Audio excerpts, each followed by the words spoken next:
എൻസൈക്ലോവിങ്സിൻ്റെ പുതിയൊരു വീഡിയോയിലേക്ക് നിങ്ങൾക്ക് ഏവർക്കും സ്വാഗതം. അപ്പോൾ നമ്മൾ ഇന്നത്തെ വീഡിയോയിൽ ഉൾപ്പെടുത്തിയിട്ടുള്ളത് സംസ്ഥാനത്ത് 50,000 കുടുംബങ്ങൾക്കൂടെ മുൻഗണനാ റേഷൻ കാർഡുകളുടെ വിതരണം നൽകിയിട്ടുണ്ട്. അപ്പോൾ ഇതുമായി ബന്ധപ്പെട്ട അനുബന്ധ വിവരങ്ങളാണ് ഇന്നത്തെ വീഡിയോയിൽ ഉൾപ്പെടുത്തിയിട്ടുള്ളത്. നമ്മുടെ വീഡിയോസ് ആദ്യമായി കാണുന്ന സുഹൃത്തുക്കളാണെങ്കിൽ ആദ്യമേ തന്നെ ചാനൽ ഒന്ന് സബ്സ്ക്രൈബ് ചെയ്യുക. അപ്പോൾ നമുക്ക് വീഡിയോയിലേക്ക് കടക്കാം. സംസ്ഥാനത്ത് 50,000 കുടുംബങ്ങൾക്കൂടെ മുൻഗണനാ റേഷൻ കാർഡുകൾ വിതരണം ചെയ്തിട്ടുണ്ട്. പരിശോധനയിലൂടെ അനർഹരുടെ കയ്യിൽ നിന്ന് ലഭിച്ചതും മാനദണ്ഡങ്ങളിൽ നിന്ന് പുറത്തായതും ഉൾപ്പെടെ 50,000 മുൻഗണനാ റേഷൻ കാർഡുകളാണ് പുതിയ അംഗങ്ങൾക്ക് വിതരണം ചെയ്തത്.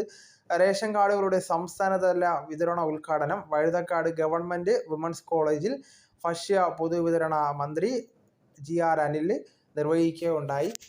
ഇങ്ങനെ മൊത്തം സംസ്ഥാനത്ത് ഇതുവരെ 1,54,80,040 റേഷൻ കാർഡുകളാണ് നിലവിൽ മുൻഗണനാ വിഭാഗത്തിൽ അനുവദിച്ചിട്ടുള്ളത്. അതായത് ആകെ ജനസംഖ്യയുടെ 43% പേരാണ് കേന്ദ്ര സർക്കാർ നിശ്ചയിച്ചിട്ടുള്ള റേഷൻ പരിധിയിൽ വരുന്നത്. ബാക്കി 57% വരുന്ന ആൾക്കാർ മുൻഗണനാ ഇതര വിഭാഗങ്ങളിൽ പെടുന്നതാണ്.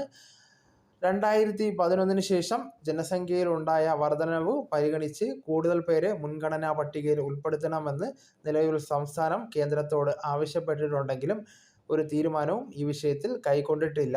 സംസ്ഥാനത്ത് സ്റ്റാറ്റ്യൂട്ടറി റേഷൻ സംവിധാനം നിലനിന്നിരുന്നതും ഭക്ഷ്യധാന്യങ്ങളുടെ ഉൽപ്പാദനത്തിൽ കുറവുള്ളതും പരിഗണിച്ച് കേരളത്തിലെ മുഴുവൻ ജനവിഭാഗങ്ങൾക്കും പൊതുവിതരണ കേന്ദ്രം വഴി ഭക്ഷ്യധാന്യങ്ങൾ ലഭ്യമാക്കണം എന്നാണ് ഇത് മുഖേന പ്രധാനമായും സർക്കാർ ലക്ഷ്യമിടുന്നത്.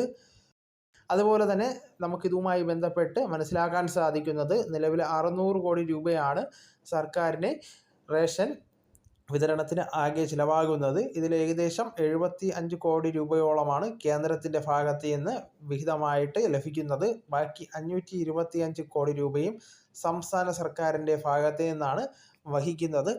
അപ്പോൾ ഇതുമായി ബന്ധപ്പെട്ട അപ്ഡേറ്റുകൾ മനസ്സിലാക്കി കൃത്യമായും കാർഡിന് നിങ്ങൾ അർഹരാണെങ്കിൽ ബന്ധപ്പെട്ട അതോറിറ്റിയെ സമീപിക്കാൻ ശ്രമിക്കുക.